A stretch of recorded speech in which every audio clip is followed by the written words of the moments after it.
the newsagents. Hey, I've got a quick question for you. Out of nowhere, after the debate last night, Taylor Swift endorsed Kamala Harris. What do you think? I was not a Taylor Swift fan. It was just a question of time. She couldn't.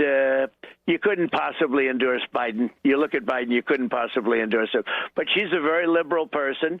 She seems to always endorse a Democrat, and she'll probably pay a price for it at in the marketplace. But no, I.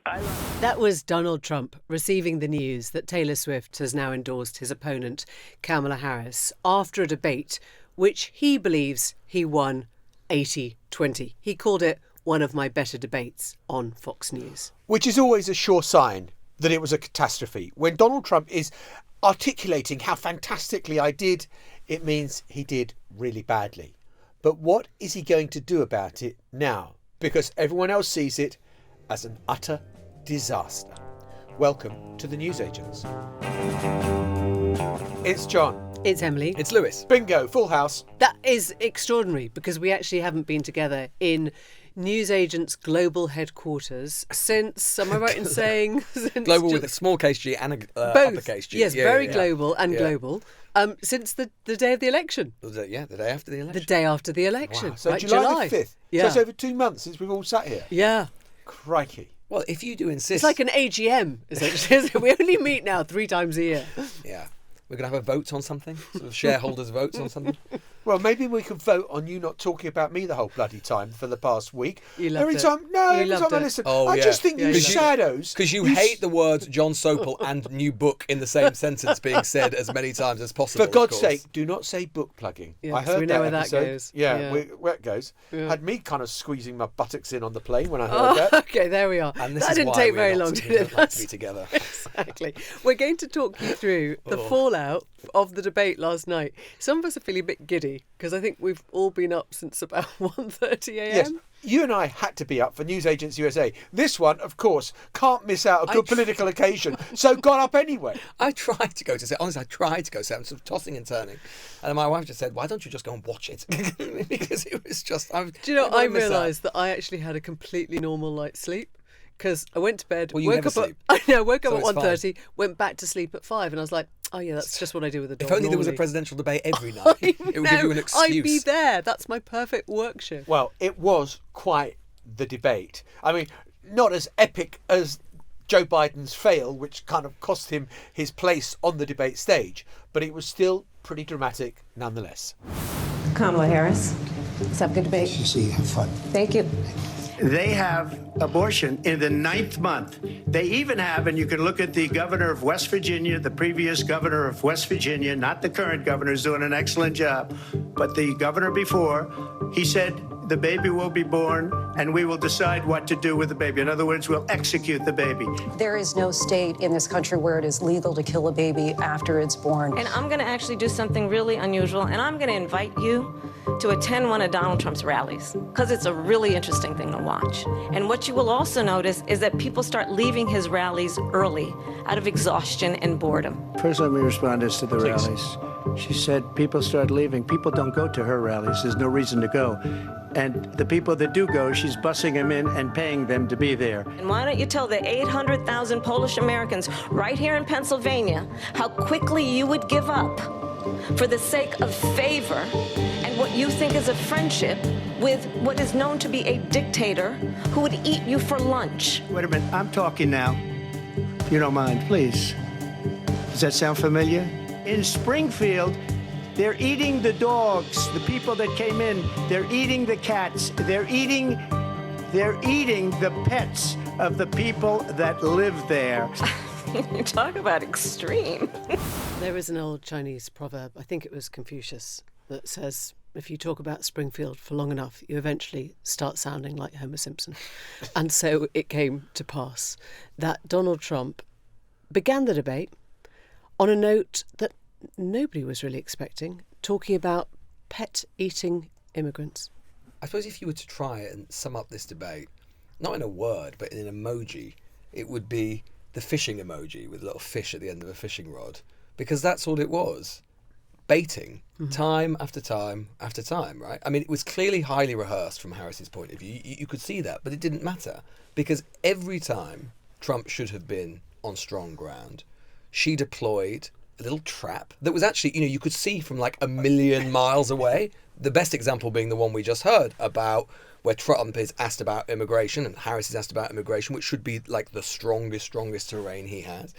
And then she just slips in a little reference to the fact that she thinks that his crowd sizes are getting smaller and people are disappearing because they can't follow any of the incoherence that he comes out with. And lo and behold, Exhausted and bored was the phrase she used. Oh, that hits you where it hurts. it was beautiful. And then, beautifully done. And then, lo and behold, of course, instead of talking about immigration and actually asking her, saying, what's your plan on it? You're in charge of the southern border, etc. He goes on this long rant full of non sequiturs about which ends up in talking about illegal migrants consuming household pets.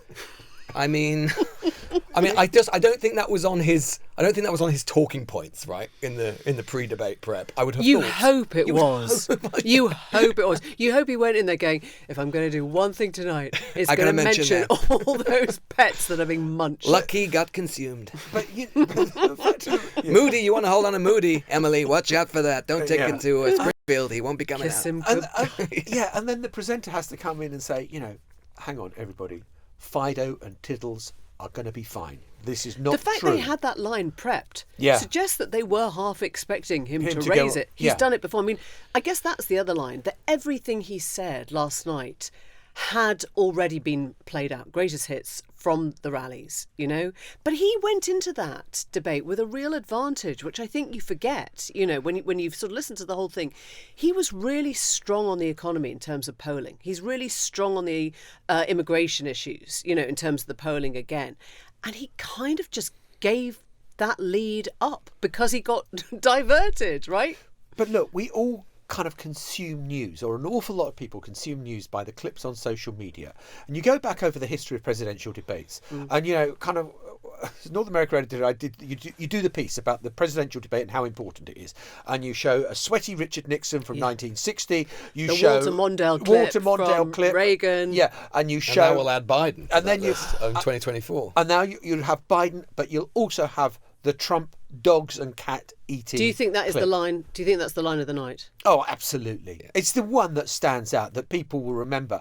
He should have been hammering Kamala Harris on trying to distance herself from Biden over the economy, instead of which he mentions it barely once. And that should have been again and again and again, tying her to Biden. Yes. It was really interesting that after nearly 2 hours, it was a 90-minute debate that went over, so there were actually sort of 2 ad breaks in the end. And Trump is summing up. They're all allowed this sort of minute to sum up. And he ends with the question, why didn't she do all this 3.5 years ago? And I was like, that is the line of the night, right? If you wanted to attack your opponent, who has, don't forget, been in power, part of the administration as the vice president, why didn't you just go with that from the very beginning and stick to it rigidly? And I wonder if it's a kind of woman thing, I wonder if she just worked out where to hurt his manhood, for want of a better phrase. She knows that if she mentions Wharton economists, he went to Wharton. He's an alumni. He doesn't want to hear that they think my plans are fantastic. Exactly. Mentions rallies. It's like she's doing a kind of size matters gag each time, and he cannot help himself. She exploited his neuroses. Yeah. Every single time. She got under his skin every single time. In some ways, it's not like all of her answers were brilliant. Some of her answers actually were brilliant, and they were really crisp, particularly on abortion and a couple of other things as well. And on foreign policy, I thought, really, really crisp, really well articulated. But some of it, she was as she can be. She can be quite vague, and a skillful opponent would have been able to exploit that. But Trump couldn't, not least because, and Emily, you've referred to it already, he disappears down the rabbit hole that to some extent he himself has created. The dogs and cats thing, which is like a MAGA talking point, comes up in the sort of far-right media all the time. There were so many of those things. To your average American, they would have seemed completely bewildering, right? Because you have to be really quite deep into kind of MAGA 4chan. media. You have to have been spending time on Rumble and 4chan to understand, if you like, the shorthand of what he's talking about. To have a clue what he's talking about, right? And this is the sort of interesting point that Trump is at now. I'm not sure at this point whether Trump kind of just sees this stuff and exploits it and talks about it, or whether he himself has disappeared down the rabbit hole and believes it, or whether it's a kind of this combination sounds weird, of the two. but there is a story, I think it was Ohio, where a woman has eaten a cat. right? And it describes the fact that there was fur around her mouth. And I'm just guessing, who knows? But I'm sure she was a woman with a very severe mental problem. There was no mention of her, nationality or her legal status or anything. But there is one woman somewhere in America that has eaten a cat. And from this tiny little seed, this little kernel, an entire sort of story about illegal immigrants evolves. And the thing that he's kicking himself about is that he went in, he prepped for all the names of the women that he meant to claim had been killed or raped or brutalised by illegal immigrants. He forgot to mention them. I mean, I'm not suggesting for a moment that these stories or names are true, but he went in having prepped these names. We've seen him do it before. Well, I thought I thought he went in having prepped very little. That was the impression. He thought, I know how to do debates, I know how to be on stage, I know how to work cameras, I know studios, and he completely, totally underestimated her. In the end, and we use this phrase, that someone owns somebody else. Kamala Harris totally owned Donald Trump last night. She was leading him around the stage, leading him on a merry dance, leading him down rabbit holes that he shouldn't go down, but every time went down them anyway. But I agree with Lewis, actually. I think that, what she did, she did sort of girly SWAT, for want of a better phrase, preparation. She learnt those phrases off by heart. I thought there was agility too. Yes, there was, but there was also occasions where I thought her voice was slightly cracking. She stumbled. She was nervous at the beginning. She looked like she was trying to remember lines. I bet you those answers were honed in a very smart hotel suite in the days and even weeks ahead. And it wouldn't have taken her much to knock her off it. I agree with that. Trump just wasn't capable of doing it. I agree with that, because when he turned round, there was one point where he did have a point. He's like, OK, so, I've been corrected about killing babies after the 9 month. But what about in the 7th, 8th and 9th months? What about, these are very, very exceptional cases. Normally they involve the illness of a mother or the near fatality of a baby. And she kind of was a rabbit in the headlights at that point. She couldn't answer that. I looked up some stats on that this morning. 93% of abortions in America take place in the first trimester.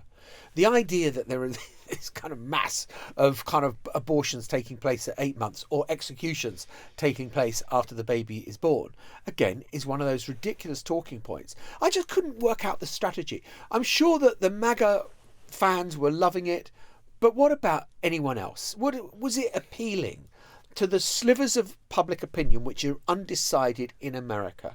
Tiny inches. That's all you're talking about in this race.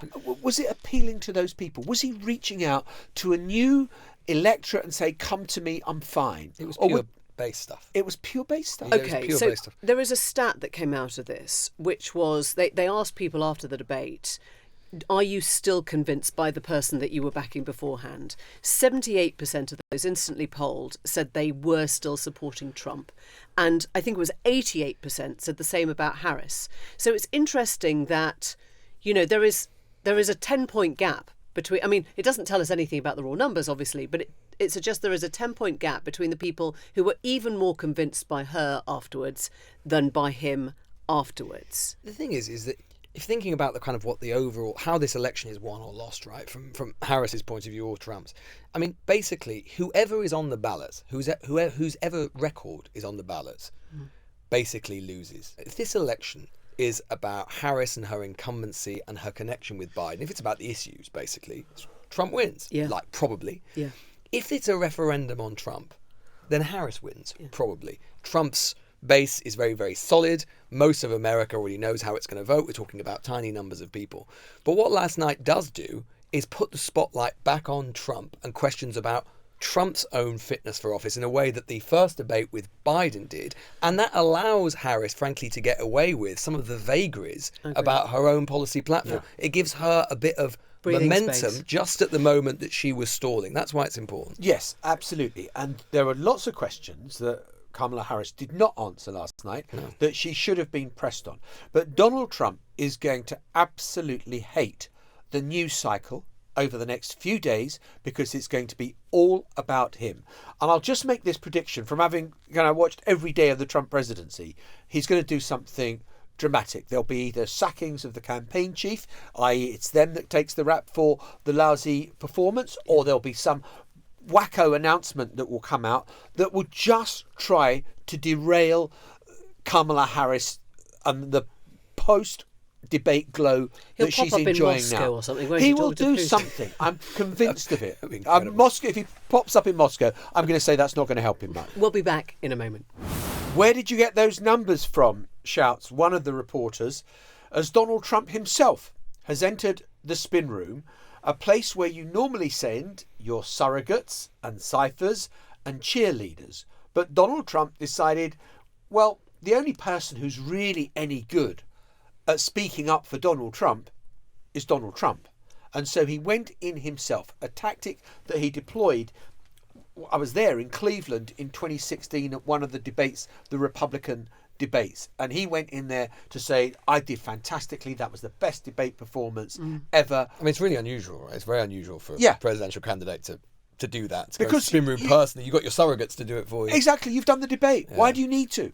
Which also speaks to your former point, which is, are we holding our breath, waiting for Chris LaCivita or Susie Wiles or somebody who is close to the team to have to walk the plank? To either walk the plank or just say, I'm done here. I tried to do the prep and he didn't listen.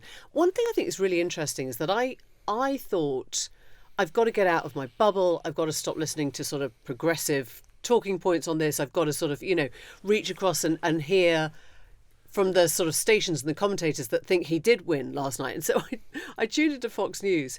They think he lost too. Yeah. I mean, it's really interesting that they kept on saying he had the advantage, on immigration. He had the advantage. They think he had the advantage on abortion and didn't press that home enough. Definitely had the advantage on the economy. And even they are kind of pulling their hair out, saying, why did he lose his way? Why was he, frankly, so stupid about this debate? And I think that tells you a lot, because he then went on Fox News and he kept on telling them that he'd won the debate and, all the polls say I've won the debate, and they couldn't actually correct him.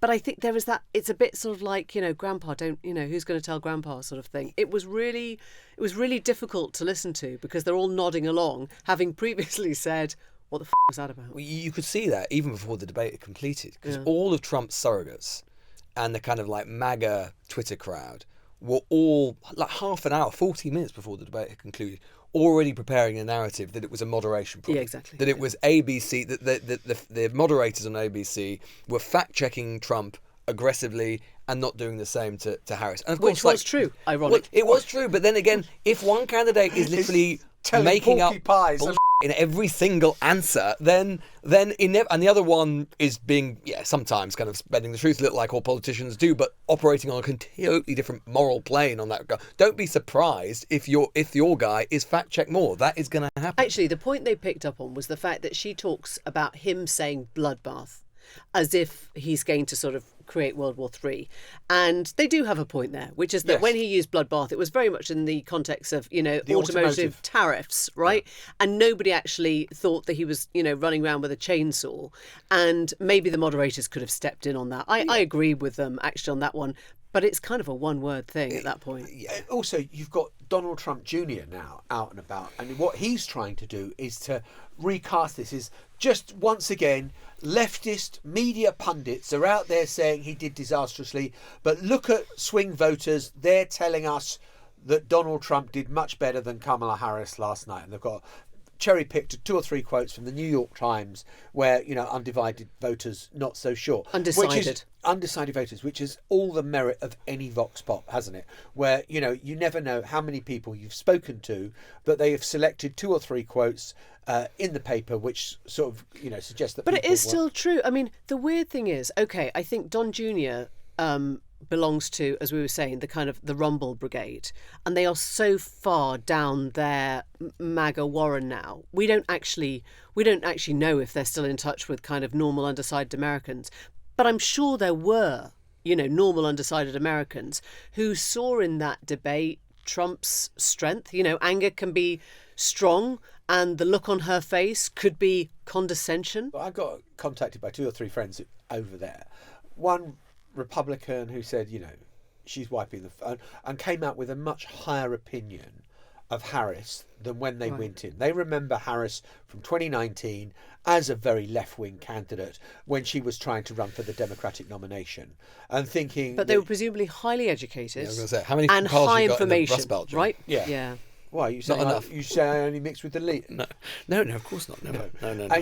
Yes, of course. It's going to be that sliver of voters in Pennsylvania or Georgia. You know, those are the two states that matter most, but the 7 swing states. I mean, think how, there's one county, Erie, in Pennsylvania, in the sort of we were northwest. waiting for endlessly. Exactly, which is like the swingiest swing, county in the swingiest swing state, Erie, Pennsylvania. And it's interesting how many appeals in that hour, in that debate, there were to the people of Pennsylvania on fracking. He had to carry on saying, she's against fracking in Pennsylvania. And she had to say, I'm really pro-fracking in Pennsylvania. It's almost like they were honing in She on brought those up a people. number of Polish Americans who live in Pennsylvania. Exactly. It's so incredible how a national debate watched by, we don't yet know, but let's guess somewhere between 70 and 80 million people, Huge. is still actually talking to a few tiny communities in the Rust Belt. It'll be very interesting to see what Harris does next, right, in terms of how she capitalises on the momentum that she will get from this and the positive press that she gets from it. Because, I mean, obviously they had a plan, even immediately after the debate, because obviously a debate, it's not really about the debate as such, it's about the narratives which emerge from the debate, the media narratives, right? And so as soon as it was over, they do two things to successfully try and wrest control of the narrative. They announced Taylor Swift's endorsement, which obviously doesn't happen by accident. It's like been coordinated and planned to happen exactly then. And also they challenge him straight away to a second debate, which gives the impression that they won and that they're confident about it. Then the question is whether, I personally think, we've talked about it on the show this week, I personally think that her post-convention strategy has been flawed in the sense of keeping her quite hidden away, not doing interviews, allowing Trump to dominate the airwaves consistently is a mistake, particularly when you consider the number of American voters who want to know more about her and feel confused about who she is and what she stands for. I don't think a successful debate means that she's going to be any better in a one-on-one it doesn't. Sort of confrontational interview. But it's interesting. Not that you have those particularly, but it'd be interesting whether they readjust that strategy or actually now double down on it because they think that they've got this success from the debate and they don't need to do it, which I actually think would be a mistake. So do you think that, I mean, this is the thing that I was kind of wrestling with last night when I saw that quote from Fallon, who's the kind of long-standing kind of Democratic media operative, who's the comms director for Kamala Harris now, about bring on another debate. Is he serious? Yes. Would you do another debate? Because, well, would you? You've had total success. You've wiped the floor. Trump will learn from it. Isn't there a risk? So Trump has already change the answered momentum? this, okay? So he was offered on Fox News the 3 dates that she's suggesting. I think it was one in Arizona in October, another date in Georgia, another date in, is it Nevada? Or North Carolina, I think it is. Would you do any of those? And it would be with, two commentators, two sort of moderators from Fox News, not kind of Fox, Martha and Brett. And he immediately went, oh no, I wouldn't do it with Martha and Brett. I don't like them. I do it with Jesse because he thinks I won the debate. I mean, you get inside his mind so quickly. He only wants to be moderated in another debate with somebody who he thinks essentially he can manipulate. Well, right? if he is doing that and just only wants to hear from people who think he's won, who is the person in the campaign who says, Donald, that was a show last night? Presumably no one, right? Presumably nobody. Nobody dares tell the emperor he has Well, no it doesn't have to friends. be in the campaign. I mean, as you point out, Chris Christie, who helped him prepare in 2016 for the debates, went on air today. I mean, obviously, he now hates Trump and he set himself against him on, as a presidential nominee. But he's basically said, fire anyone who was, part of that campaign. It didn't work. Whoever did debate prep for Donald Trump should be fired. He was not good tonight at all. And what Harris did was what she had to do, which was to prove that she belonged on that stage. She has a voice that wants to try to unite the country. And Donald Trump spent more time talking about people eating pets, people at his rallies, and whether he had more or less than he did about the economy. Yeah, that was Chris Christie saying, in no uncertain terms, that Harris had been brilliantly prepared and Trump was useless. I mean, hopeless. that goes to the nugget, doesn't it, of something that we always ask ourselves with Trump. And we haven't yet mentioned, I think, one key element of this, which is that he pretended that he had been ironic when he conceded last week that the election had been lost by a whisker. And I guess the question that we keep coming back to is, does Trump know? Like, does he know things are a lie? That's what I'm talking about disappearing down the rabbit hole that he himself has created, and yet he finds himself lost in. Does he know he lost the election? Yeah, I think he probably does. Does he know that he lost the debate? I think he probably does. Does he keep on polishing the, truth to a place where he has convinced himself that it's absolutely Honestly, right? I've been asking that question for 8 years. 10 years, and I still don't know the answer to that. I think he convinces himself that whatever he says is true. He creates his own reality. And he creates his own reality. And she was brilliant on that. She said he's been fired by 81 million people and he's having trouble processing it. Yeah. She sounded like a very kindly sort of counsellor in an old people's home, who was saying he thinks he's Napoleon, let's just give him a hat and leave him to have his supper. I thought her tone on those sorts of things was one of the smartest things about it, because Yeah. it was so subtle. I mean, the other thing, just in terms of the stuff that really matters, for us on this continent, there again could not have been a starker illustration of the potential two paths that NATO and Europe might experience. If you're sat in any European capital watching that last night, Trump has not moved in. All of these people, Robert Jenrick, who's saying he would support Trump and Truss, and all of these, this is something that Conservative leadership candidates are being asked at the moment. Quite who would you vote complicated, for? that. And yet, how anyone who actually professes to say that they care about European security or Ukraine could watch that debate last night and go, yeah, I would vote for Trump if I were an American. They're lying. They're lying. It becomes a question for our leaders now, whether it's Boris Johnson or Liz Truss or whoever leads the Conservatives next. Are you prepared to support a man who doesn't think Ukraine should win this war? He was asked point blank, does he want Ukraine to win the war? And he refused multiple times to answer, apart from saying that he would bring the war to an end as soon as possible, which we know means caving into everything that Putin wants. Why on earth are any of the Tory candidates commenting on it? It's a matter for America. It's a matter for the American people to decide who their president is. And in Britain, because of our special relationship, we will work with whoever is elected president. That is why John Sopel is getting no votes in the Conservative Party leadership election of 2024. I know, but that is the position they should adopt. It's ridiculous to start saying. Hang on, I don't know that I agree with that, actually. Since when do we interfere in other people's elections? Oh, all the time. Frankly. No, we don't. Well, in the sense that we don't say whether we want Macron to win the presidential election or somebody else. No, but we ask the question as journalists. We ask the question. We say, could you support a man who believed that Putin had as much legitimacy in the Ukraine war as Zelensky? We would ask that question, and I think it should be a fairly easy one for any Conservative leader to say, this troubles us. Why shouldn't they say that? No, they should say that. Right. But they don't need to endorse. They go one step further and endorse a candidate. That's ridiculous. But it shows the extent to which,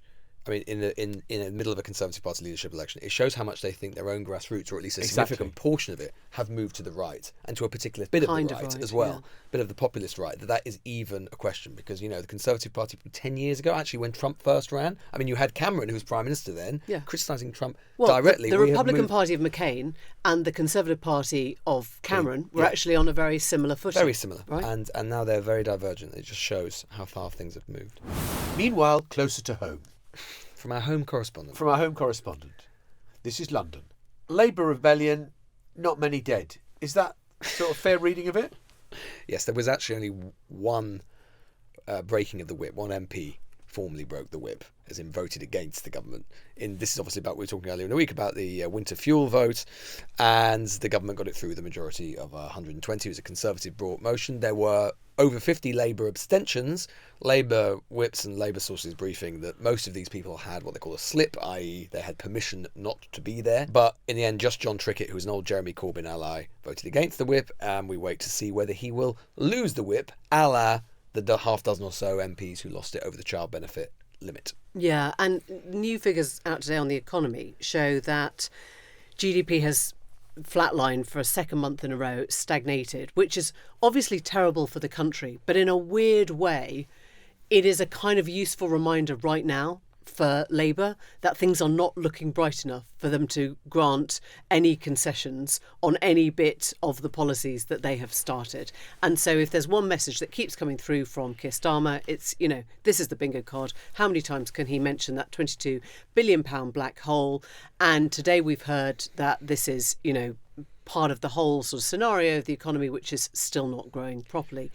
And I guess the question is, how long will they be in this period where they can just say, this is the problem, we're trying to overturn 14 years of stagnation, 14 years of disaster, 14 years of Tory mismanagement, before it starts becoming a Labour problem? So I bumped into a senior Labour peer on the tube this morning coming in, who was saying, it's all very well what Keir Starmer is doing, but there is no narrative being told about what the next 3 or 4 years look like. It's all very well to say, we've got to have pain now, we've got to go through this suffering, but he needs to be sketching out what the sunny uplands look like. Give us a political narrative of where we're going as a country and what this is leading to. And this person said this was a failure of Starmer so far. He's doing well, this person said, looking prime ministerial, which I kind of thought was a sort of damning with faint praise to say he looks prime ministerial. But the feeling was that, a Blair figure would have or a Cameron would have said, this is where we're going. And the feeling, I think, that apparently a lot of people feel is that isn't being done. I think that's exactly right in the sense that he will need both that sense of narrative as to where we're going, both to the country, but crucially to the Parliamentary Labour Party, which relates to what's just happened. So, in answer to the question of how long they can keep blaming the Tories, the truth is, forever. In the sense that, at least 13 years. Yeah, exactly. So, John Major in 1997 was still talking about the winter of discontent in 1979. Labour MPs will still be talking about Liz Truss in, the 2030s. That will just happen.